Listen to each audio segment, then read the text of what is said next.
Hello friends, it's Tom Swiss here with you once again on the Zen Pagan, the vlog and the podcast. Today is, it's Imbolc season. It is actually, as I record this, it is February 3rd, but Imbolc is not a specific day. It's more sort of a time of year. It is the time of year that represents, in one reckoning, the end of winter. And it feels very end of wintery here today because here in Baltimore, it was over 60 degrees out. And in fact, when I went out this weekend, it wasn't 60, but it was still quite warm, to do a little nature photography, I actually found over by the middle school there was an ornamental cherry tree popping out tiny little sakura blossoms already here in February. Now, I like spring, I like warm weather, but from a climatological perspective, that is just a little bit scary that we are already seeing cherry blossoms in February. So as I said, in one reckoning, this is the end of winter. So it's worth taking a moment to talk about that. Because there are two ways, okay, well, there are more than two, but there are at least two ways to talk about the seasons. One is the way that your TV weatherman is probably going to. They're going to say that winter begins on the solstice, on December 20th, 21st, 22nd, depending on exactly when it falls in any given year, and runs through the spring equinox, March 20 mumble. But there's another way, which is the old British way of looking at this, where Yule, the solstice, is midwinter, and the summer solstice, June 20 mumble, is midsummer, as in Midsummer Night's Dream. So in that reckoning, the seasons begin and end on these cross-quarter days. So in this reckoning, winter begins at Samhain and runs through Imbolc. Now, the actual days do not fall halfway between the astronomical quarters. They probably didn't in ancient Celtic times. They were a little bit more concerned with agricultural seasons there, so that's a whole other factor we can bring in there. But it's close enough, I think, that we can reckon these days as cross-quarter days, even if they don't. But anyway, yes, it felt very, very Imbolc-y out there today. Very end of winter. I'm certainly ready for winter to be over. I also turned out my Christmas lights. This is a thing I've started doing the past few years, of leaving the Christmas lights, the holiday lights, secular Christmas holiday, Yule lights, call them as you will, leaving those lights up through Imbolc to symbolize the end of winter. I feel like we could all use a little extra light in the dark season these days. I'll start doing that. I think it was the third or fourth year that I've done that. So I suppose my Imbolc ritual this year was turning off the Yule lights and doing a little gardening and a little yard work outside. So, yeah, it's not bad. But that's not what I came here to talk to you about tonight, friends. I came here to talk to you tonight about a modern American god. Lady Liberty. I'm using God in the old gender-inclusive sense here, obviously. So where do gods come from, right? So in whatever sense we might say that the gods exist, and that's one that we've talked about before. I have to do some philosophy, some ontology to decide what does it really mean to exist and what is a god and such questions like that. But in whatever way we might say that they exist, either their existence is independent of us human beings and we just discover them, right?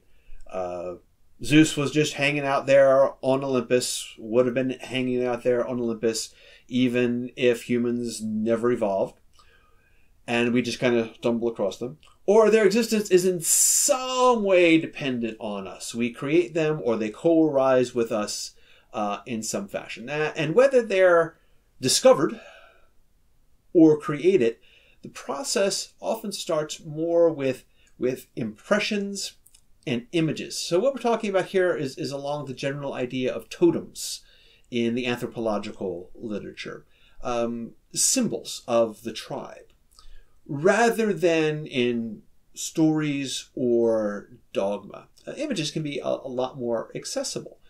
And we can just put an image up in the village square there, and everything. Oh, there's the image. We put the image in the temple. There it is. You don't have to be literate to appreciate the image. You don't even have to have somebody come and tell you the story to appreciate the image. And different images, if we have two different images of a deity, they don't contradict each other quite the way that different stories do. So there are advantages to having things loose, shall we say, in our conception of the gods when they are more images than stories. So creating anthropomorphic or zoomorphic images of larger-than-life beings that embody some aspects of our human experience, that may often be the first step to discovering whether we think that these images are kind of leaking through the universal consciousness somehow to us mortals, or in creating a god.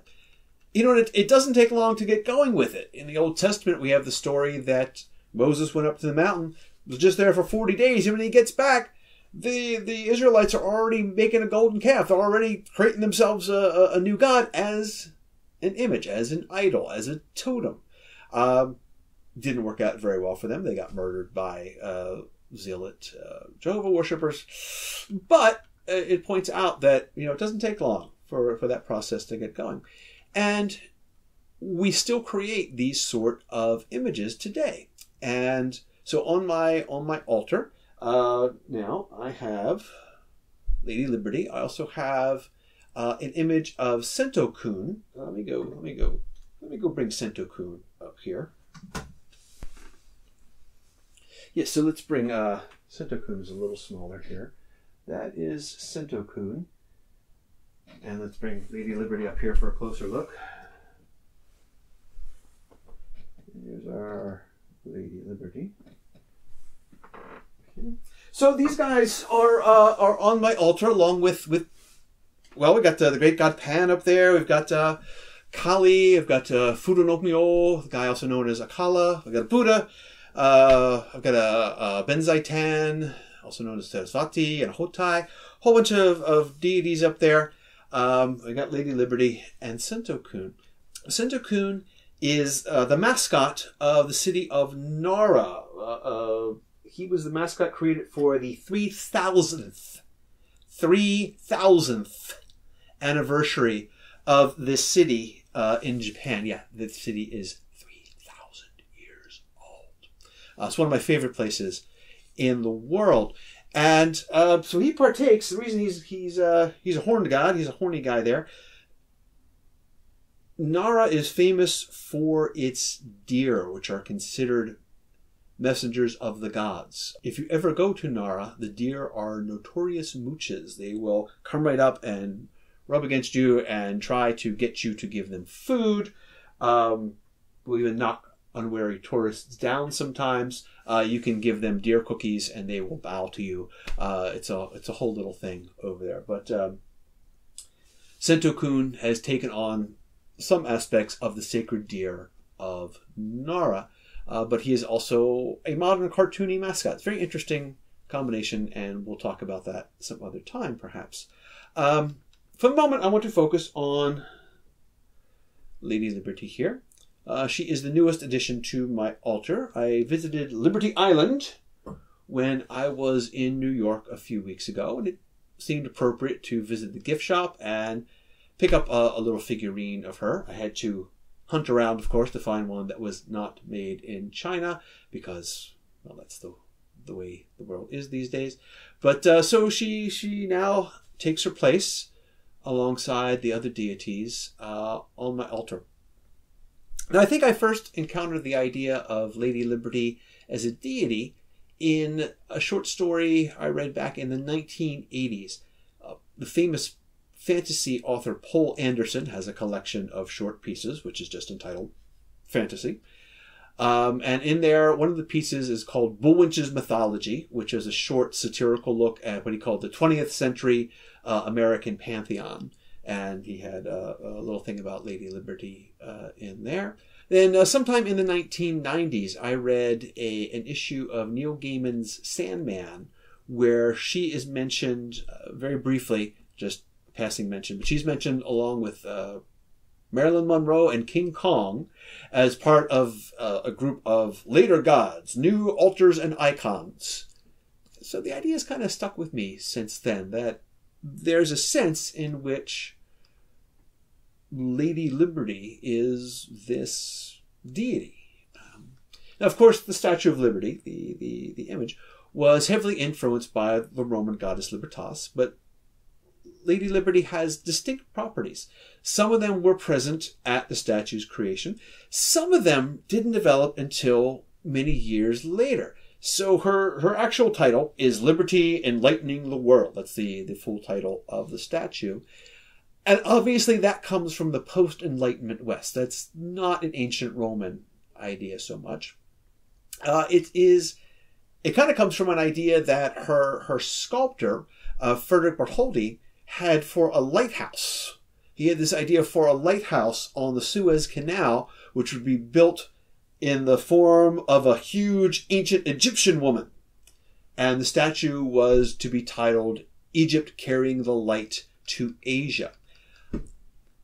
Now, when he designed the Statue of Liberty, he did not have immigration or the idea of the mother of exiles in mind. The famous Emma Lazarus poem was written for one of many fundraisers to build the statue's pedestal. It wasn't part of the creation of the statue. It wasn't part of the funding of the statue. It wasn't part of the official unveiling of the statue at all. It was only until many years after Lazarus's death. So she had written this poem that went into a catalog of art objects being auctioned off to raise money for the pedestal. And it just went to the catalog and was, didn't really make, I think it was maybe published somewhere, one other place after that, but didn't make a huge splash or anything. But after her death, friends of hers began a campaign to immortalize her by getting the poem on the statue. And so a plaque with the sonnet was put up on the inside of the Statue of Liberty in 1903. Just on an interesting side note, an interesting side note to me, Lazarus considered Ralph Waldo Emerson a friend and dedicated one of her poetry collections to him. So I've written in Why Buddha Touched the Earth about the Transcendentalists and Emerson and the influence that they had on the development of paganism. So just a little interesting historical connection. Again, interesting to me. I hope it's interesting to you too.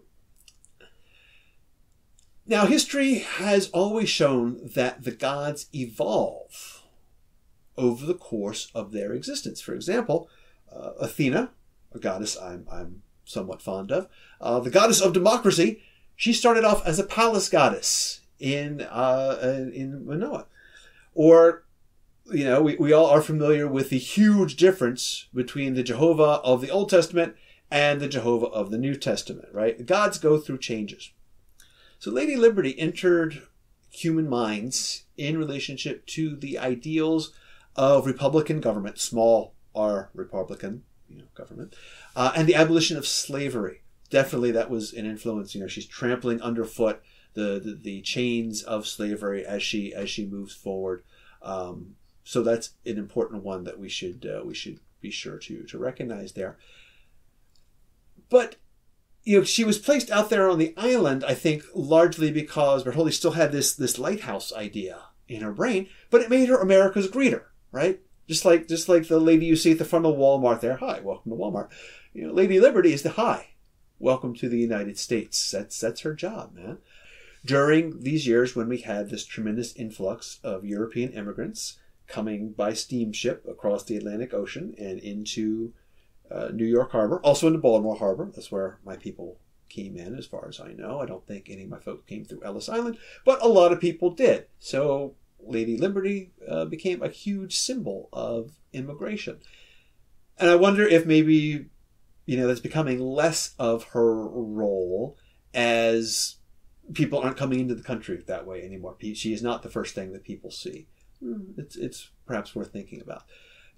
She has been, and she will be invoked by people with diametrically opposed viewpoints. This seems to be an occupational hazard for the gods. If the most popular god in our culture, good old Jesus of Nazareth, poor guy. You have the hippie, peace and love Jesus freaks on the one hand, and then you've got Mike Pence and George W. Bush, authoritarian dingbats, all calling on Jesus, right? So just the same way you have socialists like Emma Lazarus, aristocratic socialist though she was, and the unrestrained capitalist of the Libertarian Party. She used to be part of the Libertarian Party logo, calling on Lady Liberty. I don't think she was ever a really good fit for that philosophy that Kim Stanley Robinson once called anarchists who want police protection from their slaves. So the big L libertarians, not my cup of tea. I consider myself a small L libertarian. Again, we got to watch out for those capital letter versus small letter political distinctions. Republican government is not the same as Republican government. Libertarian government is not the same as libertarian government. So Lady Liberty, she's the totem of the United States. She's the image. She's not a story. She's an image. And if her attributes, if the stories about her seem contradictory and confusing, well, maybe that's best seen as a result of the animating contest of democracy, as they say. Or maybe there's a little bit of my Lady Heiress in her makeup. Maybe that's true too. So thank you for your kind attention, friends.